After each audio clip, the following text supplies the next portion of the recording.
الشيطان الرجيم بسم الله الرحمن الرحيم للنبي الكرام المصنف الكتاب سئلهم القتال الفاتحة أعوذ بالله من الشيطان الرجيم بسم الله الحمد لله رب العالمين الرحمن الرحيم مالك إياك نعبد وإياك نستعين اهدنا الصراط المستقيم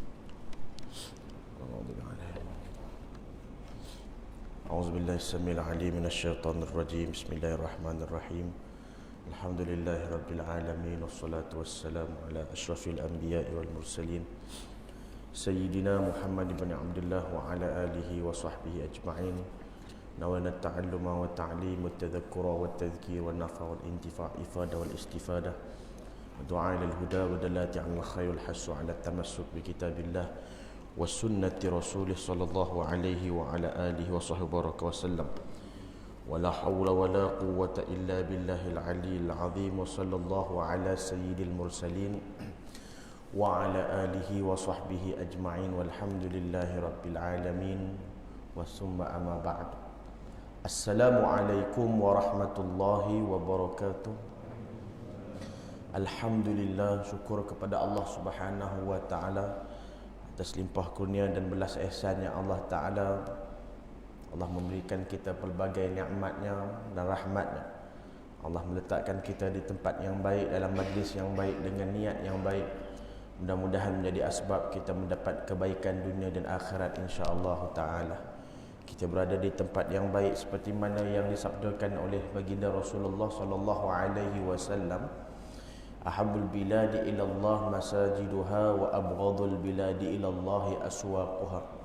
Tempat yang paling dicintai oleh Allah, yakni di atas muka bumi ini adalah masjid-masjidnya. Tempat yang tidak disukai oleh Allah adalah pasar-pasarnya. Dari sudut ada syarahannya. Alhamdulillah kita berada di rumah Allah Subhanahu wa taala, kemudian kita solat subuh secara berjemaah, yang mana disebutkan dalam hadis Nabi sallallahu alaihi wasallam, salatul jamaah tafdhulu salatul fardhi bi 27 darajah, wa kama qala sallallahu alaihi wasallam. Kata Rasulullah, sesungguhnya semayang berjemaah itu pahalanya melebihi semayang sendirian dengan 27 kali ganda pahala. Yakni yang mana satu kali ganda pahala itu memenuhi ruang antara langit dan bumi. Tapi diberikan 27 kali ganda pahala bagi orang yang semayang berjemaah. Kemudian dalam hadis yang lain khusus tentang semayang subuh berjemaah, kata Rasulullah sallallahu alaihi wasallam, "Man shalla isya fi jamaah faka'annama qama nisfal lail wa man shalla subuh fi jamaah faka'annama shalla laila kullaha kama qala sallallahu alaihi wasallam." Rasulullah kata, siapa yang sembahyang subuh secara berjemaah, siapa yang sembahyang isyak secara berjemaah, baginya pahala umpama dia bangun separuh malam. Dan siapa yang sembahyang subuh secara berjemaah, bagi dia pahala umpama dia sembahyang seluruh malam. Alhamdulillah kita dapat menunaikan solat subuh berjemaah. Mudah-mudahan Allah berikan istiqamah kepada kita hingga ke akhir hayat insya-Allah taala. Saya muliakan tuan pengurusi serta saf kepimpinan ahli jawatan kuasa masjid, para tuan-tuan imam, tuan-tuan bilal, para asatidzah yang dimuliakan Allah Subhanahu wa taala. Alhamdulillah, pada pagi ini insya-Allah taala kita sama-sama menyambung bacaan kitab Penawar Bagi Hati di Syekh Abdul Qadir Al-Mandili rahimahullahu taala, yang tertangguh, saya rasa lama juga tertangguhnya. Baik. Dari sejak daripada PKP tu, ini baru kali pertama. Sepatutnya 2 minggu lepas ada, tapi ada kecemasan. Tapi hari ini kita dapat sambung kembali insya-Allah taala pada fasal yang keempat berkenaan dengan perut. Masih lagi dalam 7 anggota yang mana wajib kita jaga daripada melakukan perkara-perkara yang tidak diridai oleh Allah Ta'ala. Pasal yang keempat membicarakan soal perut. Perut ini dikatakan, qala al-muallif rahimahullah ta'ala, nafa'na bi'ulumihi fid darain, amin.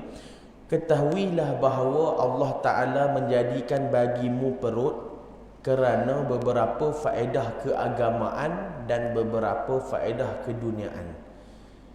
Adapun faedah keagamaan, maka perut memberikan kepada seluruh badan bantuan daripada benda yang telah dihadam di dalamnya daripada makanan kepada darah dan kepada air mani, yang mana dengannya balik kepada air mani itu mendapat anak dan meneruskan zuriat manusia. Maka itulah faedah daripada faedah keagamaan, yakni daripada perut yang bahagian keagamaannya. Maka dengan sejahtera segala anggota perut seperti jantung, limpa, paru-paru dan perut besar, yakni perut besar ni perut keseluruhan perut, bukan perut yang besar, bukan saiz perut. Yakni perut besar ni maksudnya inilah kita punya perut, inilah perut, dan juga yang dalaman dia tu termasuklah limpa, paru-paru dan sebagainya, jantung. Kalau baik anggota ini, maka insya-Allah sejahteralah segala badan yang lain daripada segala penyakit yang menghalangkannya daripada menunaikan segala ibadat dengan sempurna. Adapun daripada faedah keduniaan, maka perut menyempurnakan kesedapan segala makanan, minuman dan jima, kerana ketiga-tiga itu adalah pada ketika perut itu sihat. Mensyukuri. Jadi dia kata dekat sini nikmat keduniaan pula segala menyedapkan segala makanan, minuman dan jima. Supaya kita lah perut time tengah sihat makan apa sedap. Sallallahu alaihi Muhammad. Terutamanya orang muda. Dia kalau ayah-ayah mungkin dia tak ni sangat lah. Bukan tak makan, tapi tak sama macam orang muda makan. Saya boleh kategori muda lagi. Jadi kalau makan tu rasa sedap selalu dah. Nampak yang tu sedap, nampak yang ni sedap. Tak dia letak kambing pula. Sedap selalu kita. Jadi bila mana diuji oleh Allah Ta'ala dengan sakit, seseorang yang diuji oleh Allah Ta'ala dengan sakit, kita lihat perkara pertama yang ditarik nikmatnya adalah nikmat makan. Maka nikmat makan itu hilang. Bahkan dia makan pun jadi tak rasa. Ada setengah tu nak makan pun tak ada selera. Ditarik nikmat makan dahulu. Tapi kadang-kadang kala terjadi juga ada seseorang itu bila dah sampai ke hujung-hujungnya, yakni dah sampai ke ajalnya, dekat dengan waktunya, ada setengah tu dia hilang dia punya selera makan. Hilang dia punya selera makan, dia sakit lama. Tiba-tiba dah lama ni tak hilang selera makan. Tiba-tiba rasa nak makan banyak. Itu biasanya petanda juga tu. Petanda. Bukannya dalil, tetapi itu berdasarkan pengalaman orang-orang kita yang menguruskan. Biasanya begitulah.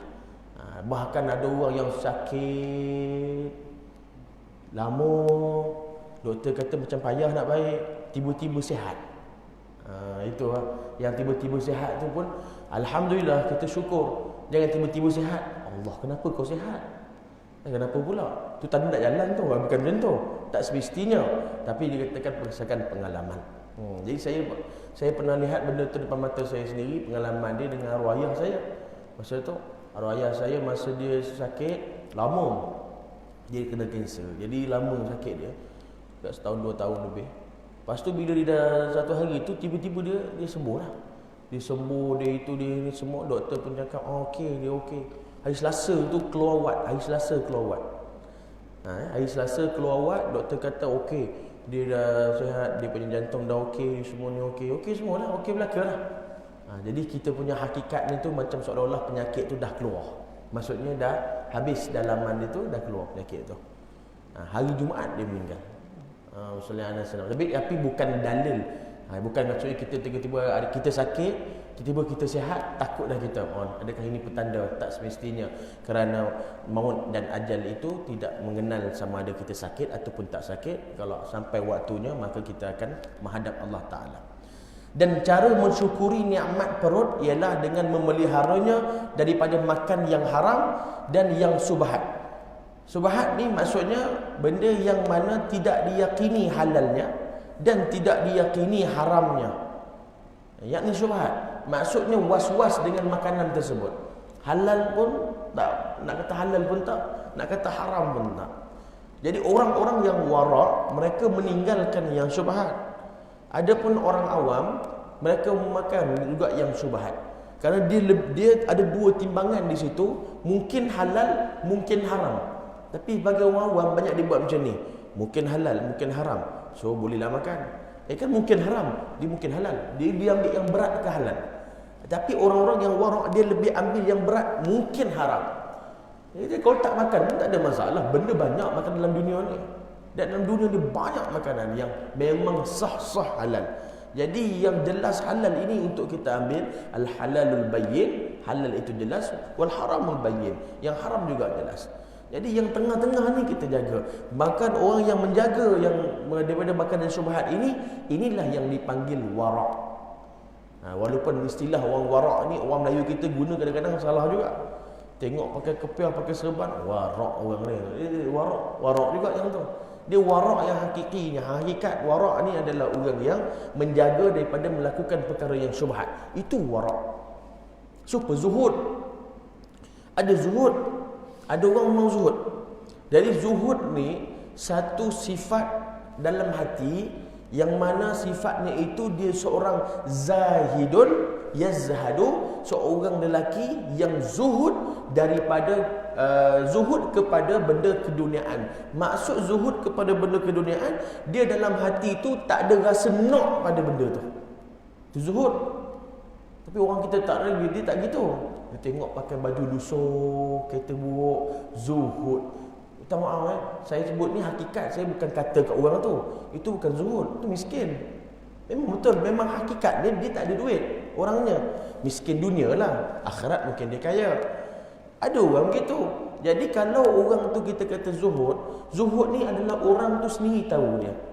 Jadi orang tu sendiri tahu, walaupun dia naik kereta yang maksudnya nampak keretanya mahal, rumahnya besar, tak boleh kita kata orang tu tak zuhud, kerana berkemungkinan hatinya zuhud kepada Allah Subhanahu Wa Taala. Berlaku satu kisah di Aden, dekat dengan satu kota di Yaman. Ada satu orang ni, Allahumma salli ala sayyidina Muhammad, dia ni ada buat kenduri. Dia buat kenduri, dia buat apa semua, apa buat kambing, buat dengan unta semua, makanan-makanan, dipanggil semua orang datang. Masa semua orang datang tu, makan-makan semua. Jadi orang-orang semua puji. Ini tuan rumah bagus, dia kata. Tuan rumah ni subhanallah, Allah bagi dia kelebihan ini semua. Jadi orang puji, orang kata kat dia, kau ni pemurah ni. Kau seorang yang sangat pemurah. Sebab apa? Sebab bukan sekat pemurah, bahkan zuhud. Harta yang ada tak lokek langsung, sedekah aja. Langsung tak fikir pasal tu. Dia bagi je orang makan, panggil orang miskin makan ramai-ramai. Jadi dia buat dengan 100 ekor kambing masa tu. Jadi orang-orang puji dia kata tak. Ya, saya ni mungkin orang kata saya ni pemurah, rajin bersedekah, zuhud. Tapi abang saya lebih zuhud, lebih kuat bersedekah, dia kata. Oh, dia kata kalau adik dah 100 ekor kambing, ni abang berapa ekor pula ni? Kan 1000 ekor ni. Kat mana rumah abang? Jom kita pergi cari dia. Pergi cari. Dia ada pergi 2 orang cari.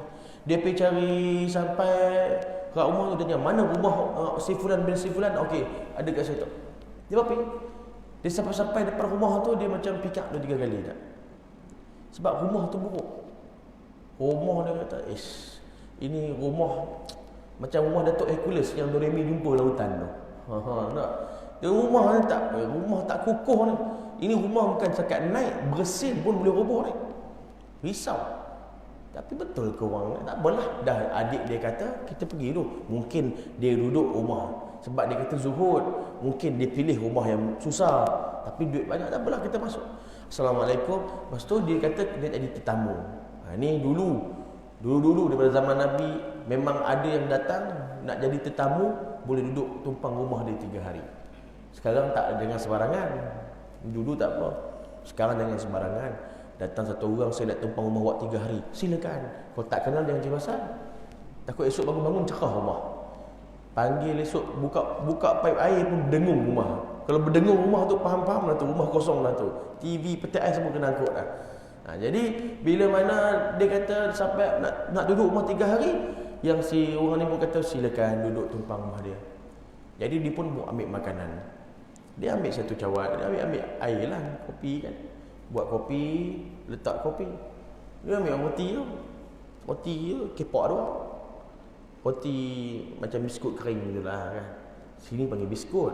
Kami orang Kedah kata roti. Dia hak tu pun roti, hak nu pun roti, hak ni pun roti. Jadi roti tu dia, biskut tu dia kepak dua, ni patahkan dua. Patahkan dua, kau sikit, aku sikit makan. Hak kawan tu pun perhati, betul ke ni? Ke salah rumah kita ni? Tak apa, dia kata mungkin ni mukadimah aja ni, manis-manis mulutnya. Mukadimah, sekejap lagi mungkin dia buat keluar unta, kambing semua. Malam pun macam tu juga. Malam pun sama, buat ayat, roti bahagi dua. Akhirnya dia habaq terus terang. Macam ni dia kata, terus terang lah. Kami ini pergi rumah adik hang kata hang ni begini semua cerita lah. Lebih pemurah apa semua. Tapi kami ni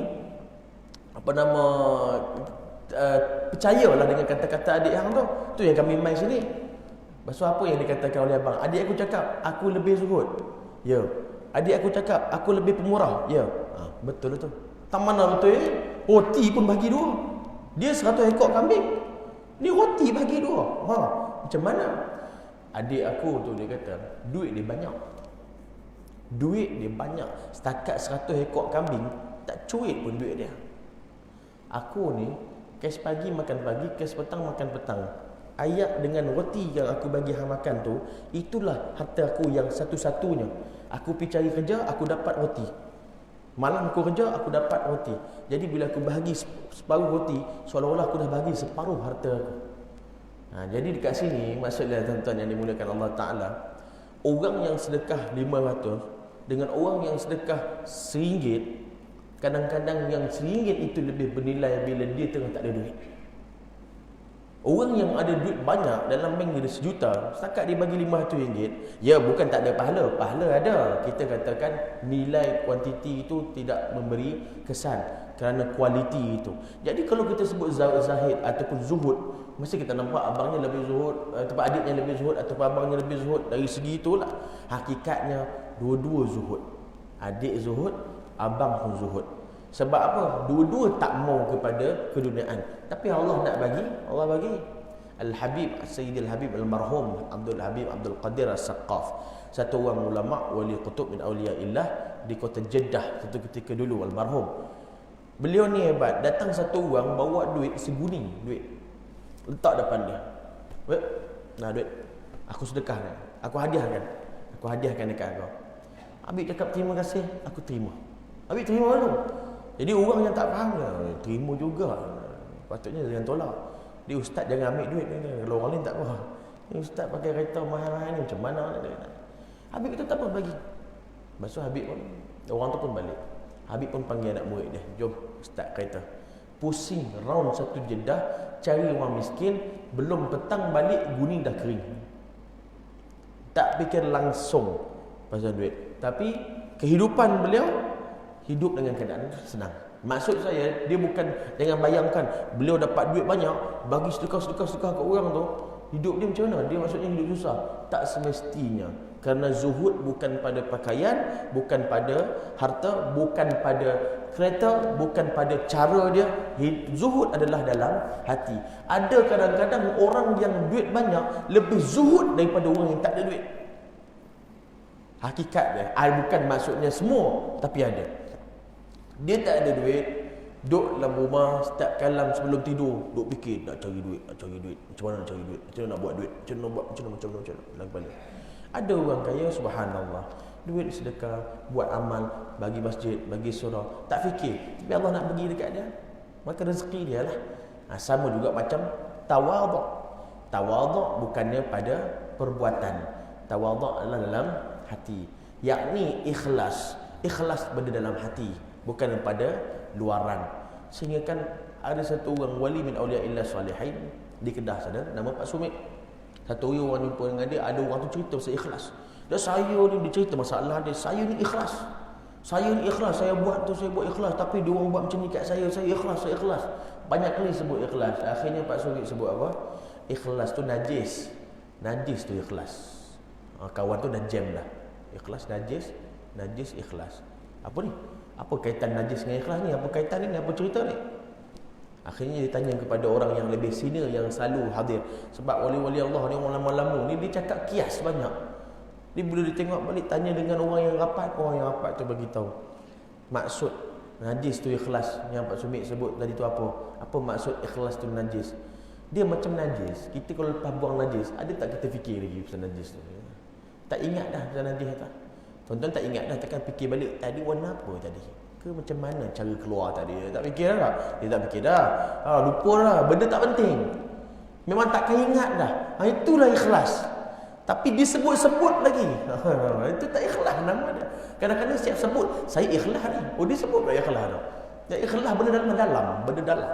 Benda kita tak tahu. Benda ni yang tahu si pemilik dengan Allah Ta'ala saja yang tahu.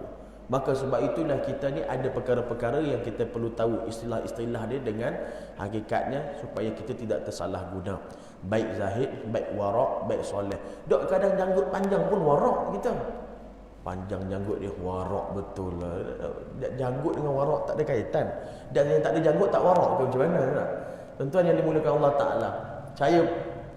Kita kadang-kadang yang pakai pakaian macam ni ada yang pakai pakaian biasa yang tak macam kita, lebih warak daripada kita. Ni cerita pengalaman jujur sendiri. Saya sendiri cakap. Saya naik kereta dengan kawan. Masa tu kami 4 orang nak pergi makan. Sampai tempat makan tu, kawan saya sebelah kata, saya macam biasalah saya pakai baju Melayu masa tu dengan kain, dengan kopiah. Kawan saya belakang ni, dia ni rock muda-muda sikit kan, style orang muda. So dia tak ada lah, dia pakai t-shirt dengan ni.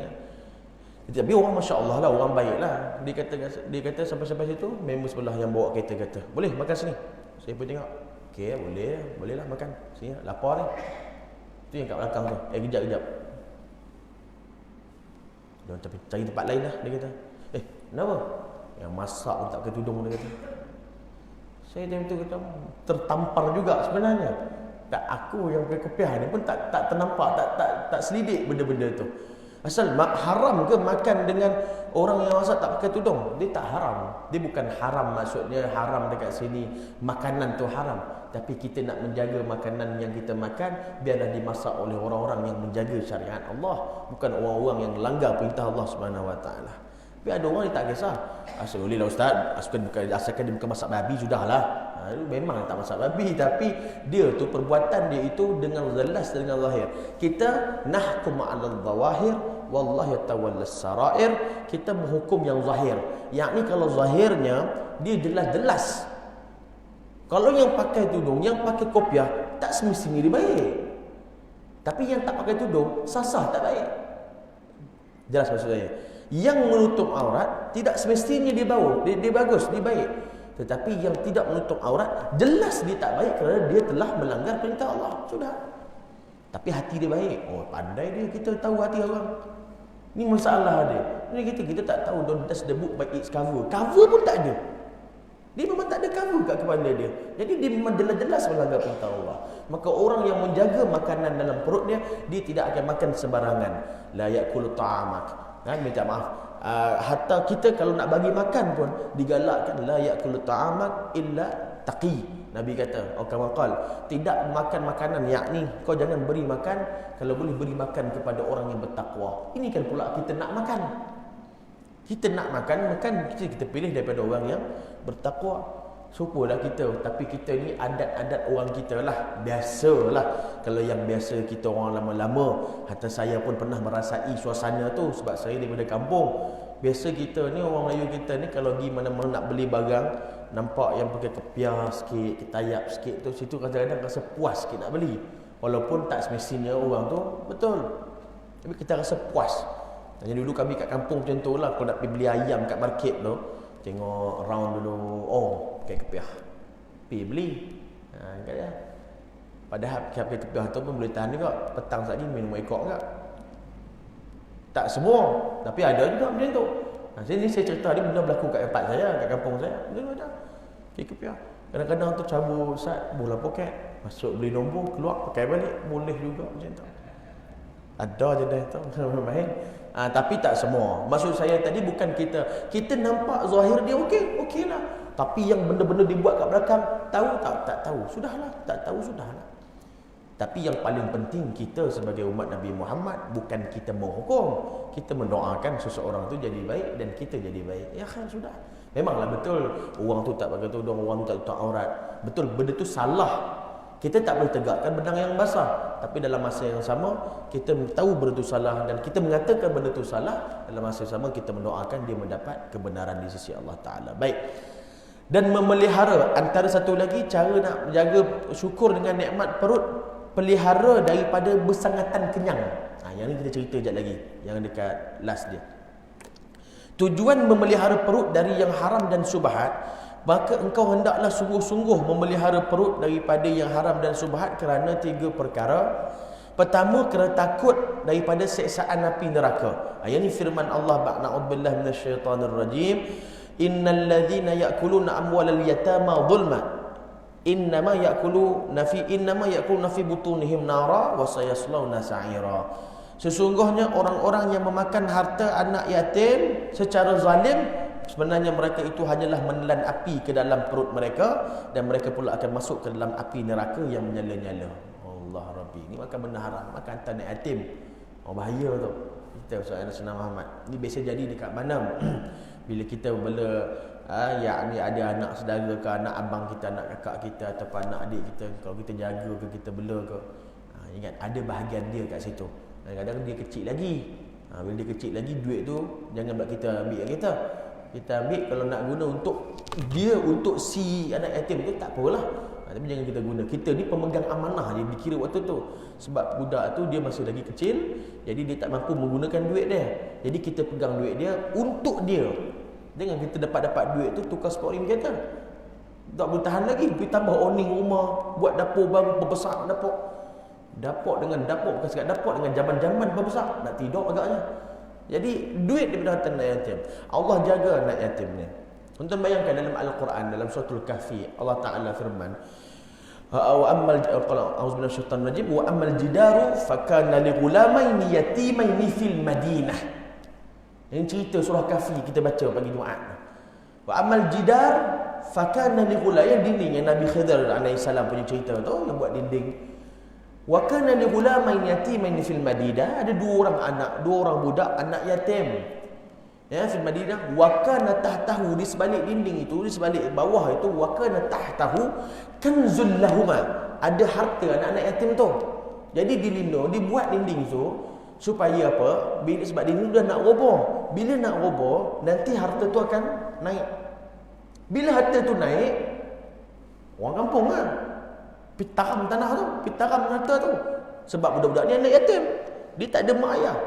Jadi anak yatim, kehidupan mereka ini bagaikan disepak terajang. Ustaz tak senang cakap, Ustaz, anak yatim ni payah jaga. Pasal payah jagalah yang Nabi cakap, nanti orang yang jaga anak yatim, dia dengan aku dalam syurga macam ni, Nabi kata. Pasal payah lah. Kalau senang tak ada dia dapat pahala besar. Anak yatim ni dia memang Allah jadikan kebanyakannya bila dia jadi yatim. Jadi yatim umur tak balik lah. Kalau jadi yatim umur 40 jadi yatim tu kan budak. Tu bapak budak. Dia ni yatim yang budak-budak ni. Biasanya kebanyakan ni dia memang nakal sikit. Ada yang nakal banyak pun ada. Pasal apa? Pasal dia tak ada mak ayah. Pakcik dia tegur ke, atuk dia tegur, dia tak sama macam bapak tegur. Kehidupan tak sama. Ni saya sebut terus terang sebab saya menjalani kehidupan tu. Jadi kita tahu kehidupan tu sama lah.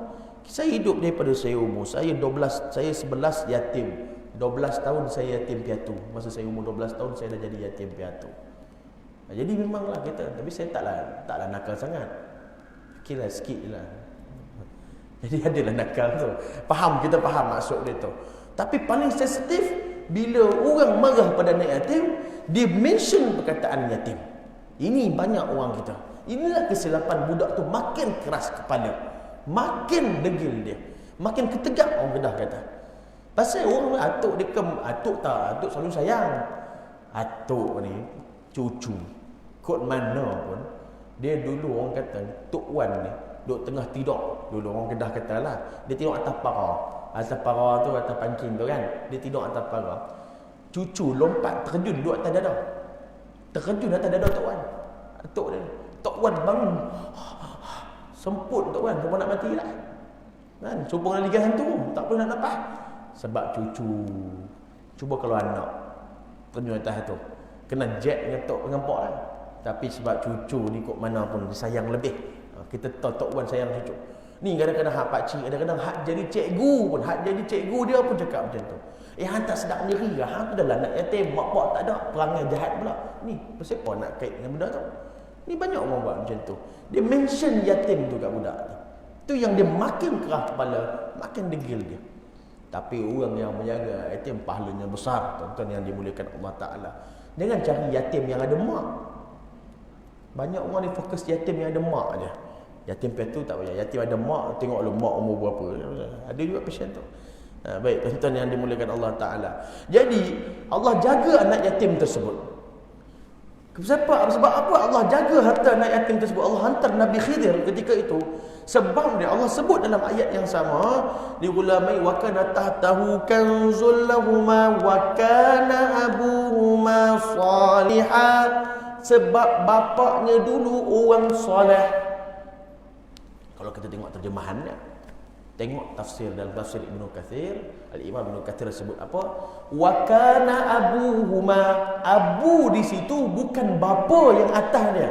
Dalam riwayat mengatakan al-jaddul sabi', iaitu bapa yang ketujuh, yakni atuknya yang ketujuh. Dalam riwayat dan kata yang ke-10, yang ketujuh dan yang ke-10. Ada kata 7, ada kata yang 10. Disebabkan yang ketujuh itu adalah orang soleh, Allah jaga cicitnya yang ketujuh.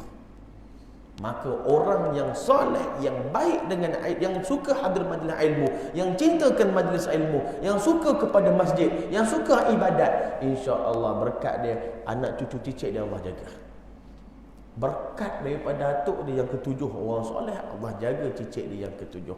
Ini subhanallah kasih sayang Allah Ta'ala. Sebab itu orang yang dia tak jadi ulama, tapi dia cintakan ulama, dia suka hadir majlis ulama, dia suka majlis ilmu, dia suka kepada ilmu, maka insya-Allah Allah akan jadikan, kalau tak anak cucu, kalau tak cucu cicit, kalau tak cicit, mesti salah seorang keturunan dia jadi ulama.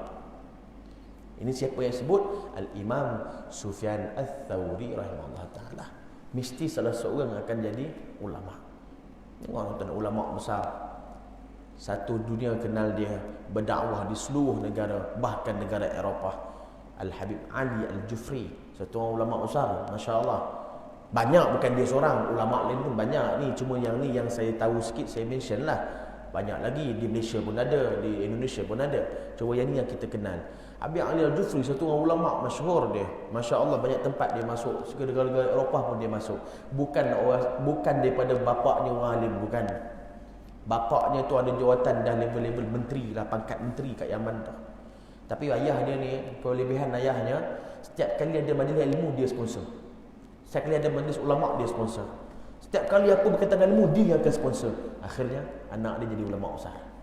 Sallallahu alaihi wasallam Muhammad. Jadi dekat situlah kita katakan bahawa jagalah diri kita daripada melakukan perkara-perkara yang haram, khususnya dalam melibatkan harta anak yatim. Sangat bahaya. Kemudian dalam ayat yang lain juga Nabi bagi tahu, minta maaf, dalam ayat yang satu lagi Nabi bagi tahu, Nabi SAW bersabda, la yadkhul jannah lahmun nabata min suhtin ay min haram. Tidak masuki syurga daging yang tumbuh daripada makanan yang haram, dan setiap daging yang tumbuh daripada makanan yang haram, api neraka itu lebih utama baginya. Dan juga dalam hadis yang lain, famanittaqas subhat faqad istabra'a lidini wa 'irdih. Sesiapa yang memelihara dirinya daripada segala yang subhat, sesungguhnya ia ingin membersihkan bagi agama dan kehormatan dirinya. Maksudnya jaga diri daripada perkara subhat ni selamat. Dia tak termasuk dalam perkara yang haram. Jadi memang betul tidak yakin, mungkin dia halal, tapi mungkin dia haram. Kita kalau nak buat satu benda yang kita tahu benda tu mungkin boleh, mungkin bahaya, mungkin tak bahaya, mungkin bahaya, jadi jalan selamat jangan buat. Jalan selamat dia, kita ambil jalan selamat jangan buat. Tak apa, kita cuba je Ustaz. Cuba-cuba tu yang bahaya, sebab mungkin menjerumus kepada kemudaratan. Maka Allah Ta'ala sendiri menyuruh kita untuk menjaga diri daripada perkara-perkara syubhat, khususnya dalam bab makan. Nabi SAW sebut, da' ma yaribu ila ma la yaribu. Tinggalkan perkara yang ragu-ragu kepada perkara yang tidak meragukan. Jadi tuan-tuan yang dimuliakan Allah Subhanahu Wa Taala, antara kenapa kita kena jaga daripada perkara yang syubhat juga dan perkara yang haram, kerana makan makanan haram dan syubhat itu akan menyebabkan dia tidak diberi petunjuk untuk berbuat ibadat. Kerana tidak patut bagi yang mengerjakan ibadat itu melainkan suci daripada kekotoran. Pertama, kotor daripada najis yang dapat dilihat. Jelaslah memang tak makan. Orang kita ni alhamdulillah, subhanallah, bab makan benda haram tak dia, insya-Allah. Ada satu lagi, iaitu kekotoran yang tidak dapat dilihat seperti hadas kecil dan hadas besar, dan seperti memakan makanan yang haram dan yang subhan. Ini kena hati-hati. Ada benda yang kita nampak tak payah makan, benda ni bernajis. Ada makan makanan tu yang tak bernajis pun kita kena jaga juga dari segi hakikatnya. Contoh macam saya sebut tadilah, nak buka puasa nanti ni dah Ramadan, nanti bulan Ramadan nanti nak buka puasa, pergi bazar, kalau boleh belilah makanan daripada orang-orang yang baik-baik, yang zahir dia nampak baik, cukuplah. Jangan tanya pula, awak sembahyang cukup? Jangan tanya gitu. Memanglah orang tu kata, kau nak beli ke nak tanya soalan ni, nak exam pula kan. Jangan tanya pula, awak macam mana, macam nak tanya sikit, berapa huruf-huruf isti'la? Jam kawan tu tanya hukum tajwid pula kat situ. Tak payahlah, boleh cukup nampak zahir dia, okey cukuplah. Kita hukum atas nahnu nahkum ala zawahir wallahi ta'ala syara'ir. Hukum zahir dia kita nampak okey dah cukup. Lainlah kalau dia sambil berniaga sambil makan.